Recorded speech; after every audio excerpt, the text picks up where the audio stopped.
Hi there, this is Alfie Whattam. I'm a technology recruiter in London, and on this mini podcast LinkedIn series, I interview London technology leaders. And today I'm joined by James Campbell. Hi, nice to meet you.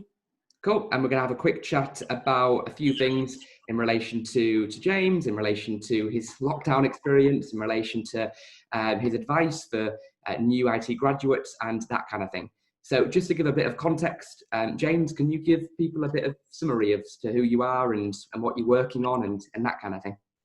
Sure. So I'm James. I'm a Chief Technology Officer at Print, and I've broadly spent the kind of last 12 years working on consumer applications for mobile apps like iPhone, Android, and the web.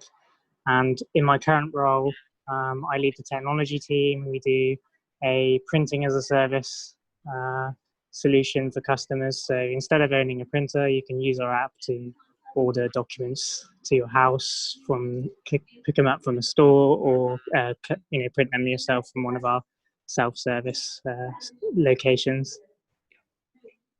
Wicked. All right. Could you tell us a little bit more about sort of particular projects or anything else around Yeah. your role and what you're working on? Yes. So at the moment, we're currently working on launching to the public. So previously we were just on the student market. We had a free printing solution for students. So instead of printing off your dissertation and not your dissertation as such, but your notes, your study notes that would cost a lot of money, you would print off them for free in exchange for there being a little banner at the bottom.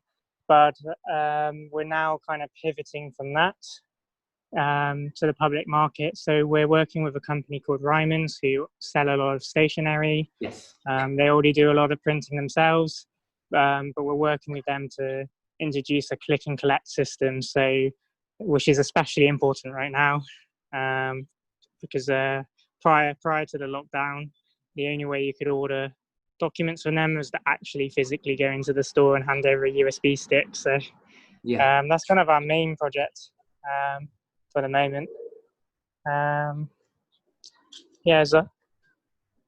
Wicked. All right. I believe Theo Paphitis, the former dragon on Dragon's Den, is actually either the chief exec or chairman of Ryman's at the moment. So that's obviously a great company. So obviously we're filming this in lockdown. What's your lockdown experience been like, James? I mean, it's been pretty smooth for me. I don't know how many people can say that. So how we've always run our business is we've always imagined that the office was kind of an optional thing. Yeah. So we always were regularly working from home. We have everything online because, people get ill, you have childcare, for example, not everyone can be in every meeting. So we always have it in an online space. Mm-hmm. So it's just kind of gratuitous that when this happened, we're basically properly set up for it. Yeah. But I must say that the one thing I have struggled with is the internet. I live on a little peninsula, and you only get like 20 megabits a second, which sounds like a lot, but compared to what you get in the office, that's it's nothing. Yeah. But on the whole, it's been positive. It's been great spending more time with the family and the pets as well. Wicked. Yeah, I do hear that sort of similar answer from a lot of people in that they are enjoying the sort of the family aspect, but Wi-Fi tends to be a bit of a pain for a lot of people. But good to hear that you're all already got that set up and kind of had that sort of way of working and agile process in place, as opposed to a lot of companies which are obviously finding it really challenging, struggling to this new norm. Got it. So look, a lot of people, James, that watch these videos are quite fresh IT graduates, junior developers and that kind of thing. Obviously, you've been in this industry for quite a long time. What advice would you give to those people that are just sort of starting out early in their careers? Yeah, so I think this is probably going to be quite a hard one to take on board, but the hardest thing is to make yourself stand apart. Mm-hmm. So a lot of people I've seen from reviewing CVs. They rely purely on their credentials or their work experience. But the problem is there's loads of people who have the same qualifications. And especially now where there's not so many jobs, it's going to be an even more competitive market. So it's just about setting yourself apart. So perhaps look around, maybe there's a local charity or a local business that needs some IT support that you could pitch in, build them like a website or an app to show you've got some real world experience. That will really help you to stand apart, and you just can't underestimate how much that will help you stand out. No, absolutely, James. I mean, as a recruiter, seeing education on a CV is great, and that's one thing, but having experience is even more important. And often graduates will say, look, I can't get a job because they're looking for somebody with experience. Well, that's the thing. Look, make your own experience. Go and work for a charity, go and do some work for a non-profit, go and do anything that, personal project, whatever, so you can have that on your CV and stand out from the crowd. Absolutely.